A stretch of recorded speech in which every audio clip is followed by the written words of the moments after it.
Mamaya ano yung kamay ko. Kain tayo ng santol. Ay, nagkuha na naman kami ng santol eh. Meron pa dun sa puno. Di ba? Medyo green pa yung iba pero no worries kasi napakatamis nito.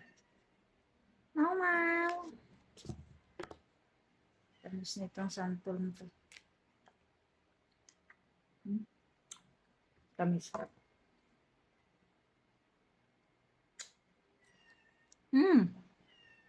Kain ka santol?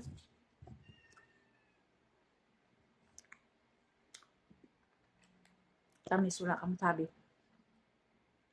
Kalimutan mo yung pangalan mo. Charot.